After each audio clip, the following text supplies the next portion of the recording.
Hello, hello. Welcome, everyone, to Overtime. I apologize. It looks like that's the video from a previous show we did on Ukraine up there. So let's, at a minimum, we'll pause that. Thank you all for joining us. We believe there has been an attempt on Nancy Pelosi's life. We're going to discuss that in a minute. We've been following the story since this morning. A man broke into the Pelosi home in San Francisco. His name was David DePape. Broke into the home earlier this morning and assaulted her husband with a hammer. He is in the hospital. He's received a blow of some kind to the head. We've been told he's expected to make a full recovery at his age after being struck with a hammer. That's, we're hopeful that's accurate, but that's apparently what we've been told. So, God willing, that's the case. Paul Pelosi was attacked by a male assailant. It was. That's all that law enforcement has really said, except we're learning now, or we've been following it, and that what we just learned that sort of made this worth breaking is that he was actually explicitly asking for Nancy Pelosi. He repeatedly asked her husband, "Where's Nancy? Where's Nancy?" So this was not a random break-in or a burglary gone wrong. He was clearly targeting Nancy Pelosi when her husband refused to answer. He attempted to tie up her husband and said that they were going to wait for her to return home. Fortunately, this man seems to be somewhat of an idiot. This is their home in San Francisco.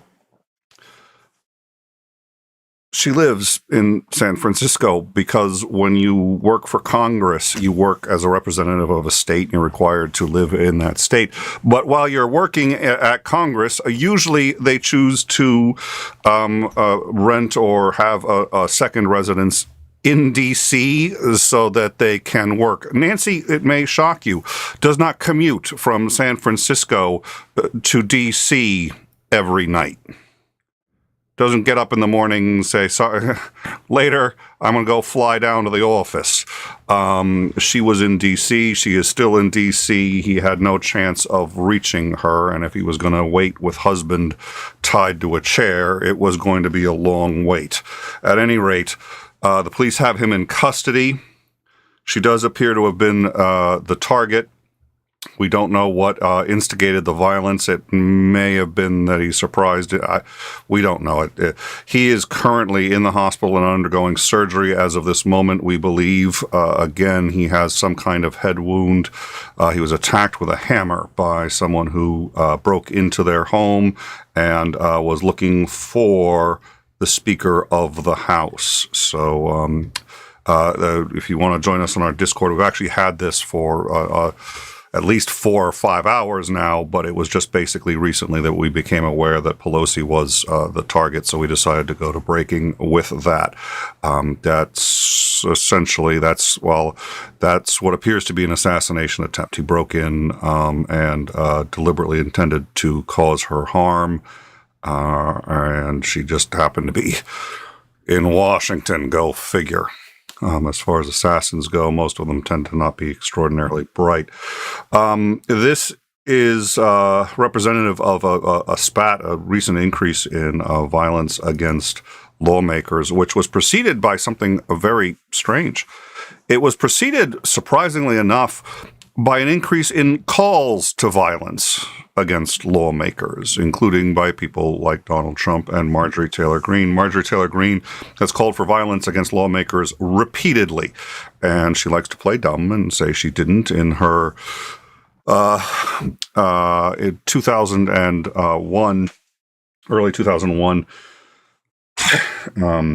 deposition. I think it was, if I recall, it was regarding her ability to actually even be on the ballot.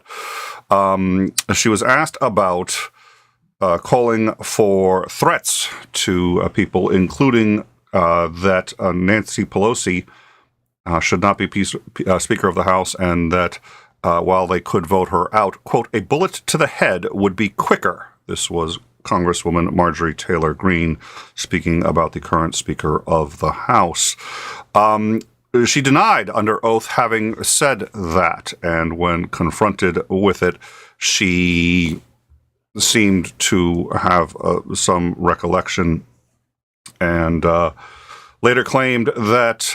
Let me see what her defense was, because that was her defense was, oh well, yeah. She's a traitor to our country. Oh, no, sorry. The other, in the original comment, she said she's a traitor to our country. She is guilty of treason.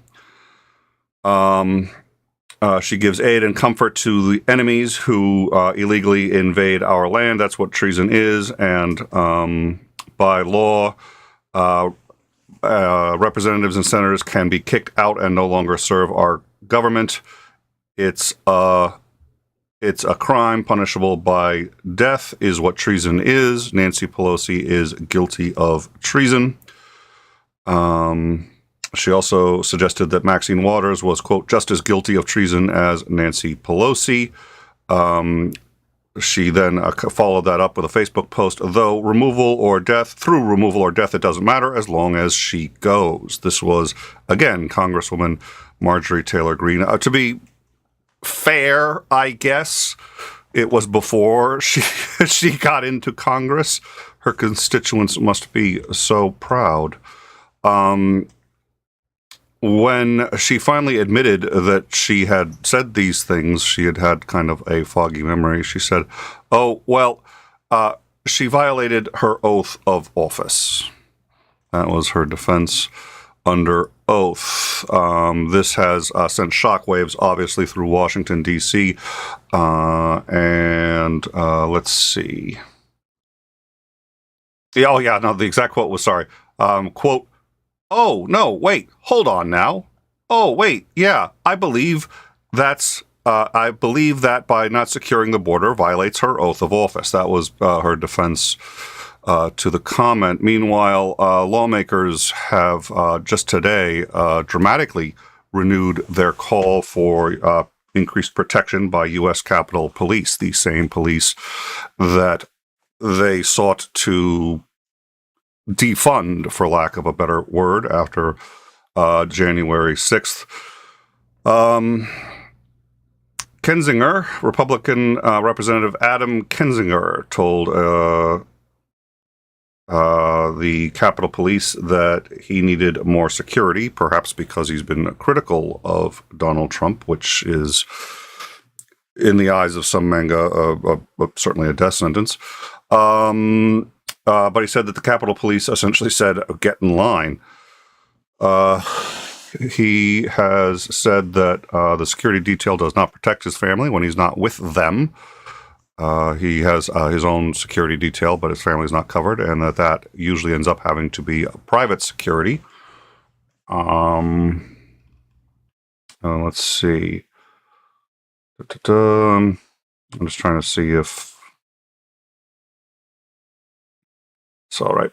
So, listen, I'm not a big fan of, the good old days. But violence against lawmakers used to be unheard of, and there's a pretty good reason for that. We've talked about Rome and what happened to the governors of other states and the difficulties they had, and it was the George Washington resigning his commission and turning power back over to the people. Kind of this idealistic, romantic notion. But having said that, sorry, stand by one. We got multiple technical things going on here. All right. Having said that,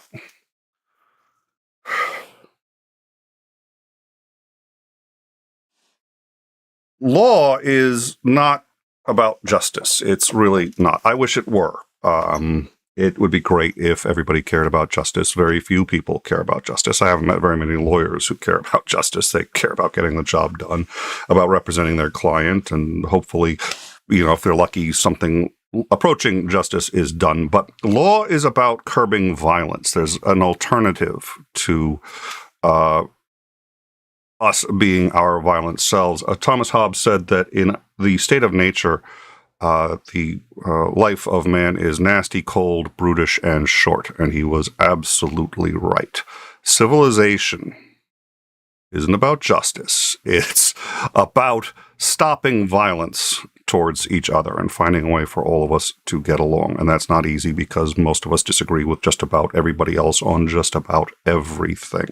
That's why compromise is reasonably important. I'm aware that there's a constituency in the U.S. that is unfamiliar with that concept, despite the fact that they say they love the Constitution, and every paragraph, every sentence, every word, every piece of punctuation in that document was the result of people who disagreed finding a way to compromise without blowing each other's heads off.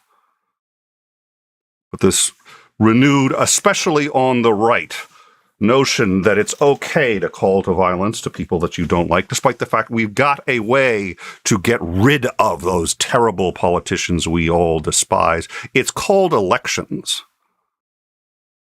You can't be a patriot and call for the assassination of the people who represent you, no matter how much you detest them, because they were put in power by the Constitution and that very system, and there are ways to redress these things. That's why law exists. I don't recognize the Conservative Party at all anymore, and yes, they are very strongly responsible for this because it's people like Marjorie Taylor Greene who've been calling for violence on people like Nancy Pelosi. I disagree with her on a great many things. A lot of things I don't like about her personally either, to be honest. So what? What's the next step? Out of curiosity. If we go down this Trumpian road of first verbally and then physically attacking everybody we disagree with, who's going to run for office but the most disreputable, horrific fucking human beings you can imagine? Anybody who's any good, anybody who's got a family, anybody who loves another human being will never run for office because it's a death sentence. It's the one thing you cannot permit in a democracy. The fact that Marjorie Taylor Greene could even be elected after that means somebody somewhere, a lot of people, forgot that. Not a single one of our founding fathers would have approved. I guarantee that. All these conservatives who sit there and, we've read the Federalist Papers. Well, you didn't understand jack shit now, did you?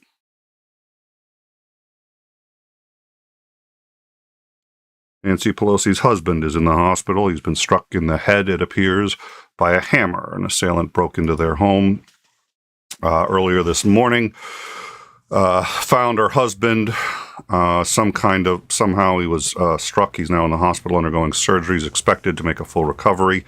But the assailant repeatedly asked for Nancy Pelosi. She's in D.C. right now. She's not in California. She may represent California, but she spends half her time in D.C. Why? Because she's trying to do her job, maybe? I'll go take a look at the live chat in a minute.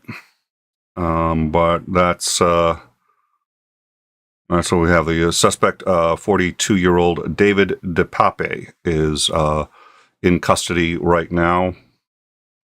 Trying to get details. We'll know more. It'll go on the Discord. We just, as soon as like I said, we've been following this since this morning. We knew shortly after it happened that it had happened, but we didn't know if it was a burglar. It's people break into other people's houses, and just because you're work for Congress doesn't mean it's not a random act of violence. But no, it was not a random act of violence. Nancy Pelosi appears to have been targeted. And it looks like he was intent on causing her great harm and or killing her. And that's what we know. So we'll keep that up in the Discord. Like I said, I'm going to check the live chat.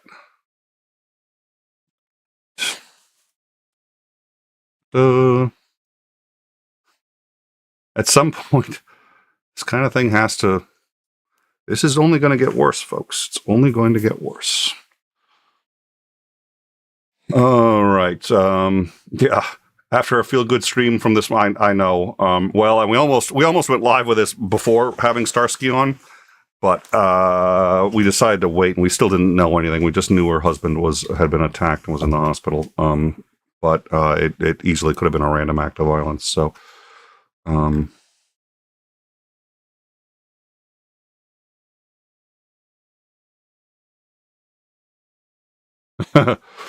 yeah, listen. Yes, we are desperate to get rid of the producer, but what can you do? Nancy Pelosi, yes, Speaker of the House. Okay, oh, you're British. Sorry, well, and we try to we cover British politics as well, not usually quite as in depth as U.S. politics, and we try not to assume that everyone here is an American. She's the Speaker of the House, which means she is the highest ranked member of Congress in the U.S. She's also third in line for secession, so it's the President of the United States, Vice President, then her. So ostensibly, she's the third highest ranked member of our government if you decide to ignore Alito. Let's see. Criticize the show. Yeah. And like I said, I'm just going to quickly go through the stochastic terrorism. Yeah.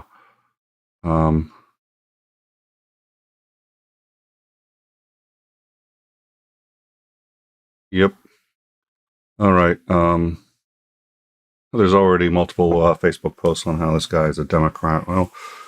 Well, like I said, I'm no fan of Nancy Pelosi. I'm really not, for any number of reasons, and some of them are just personal. I just don't like her. So what? Plenty of, and I detested plenty of presidents. I detested Trump. I never once suggested that that violence was the way to get him out of office, ever. It surprises me that people who say they understand the Constitution real good don't recognize that. That's the death of the Constitution, is when we decide that our politicians are worth killing off. Well, in that case, what's the point? All right. So that's what's going on. Like I said, join us in the Discord. Titan has dropped the link.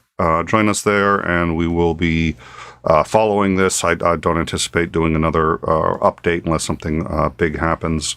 But once again, Nancy Pelosi's husband has been injured. He was struck with a hammer. He appears to have received a blow to the head. He is in the hospital now undergoing surgery, but a press release has said that he is expected to make a full recovery. Apparently, he was conscious, and when the police arrived, he had reported that the assailant was asking for his wife, Nancy Pelosi, who is, of course, Speaker of the House, which is the most powerful person in Congress, third in line in the order of secession. So that is where we stand. And let me just check one more thing. I want to make sure that I've covered all the bases. I think I have. I said it's our producer, Don't tell him I said anything. Yeah. And I just want to. And I'm going blind. I can't see squat without my glasses now. All right, there you go. All right, so that and always just as I'm wrapping up, incoming. No, we're good. All right, thank you all for joining us. And our next scheduled show, barring any further breaking news, is Commander McMillan on Thursday, and Operator Starsky Friday, 1 p.m. Eastern Standard. Thank you.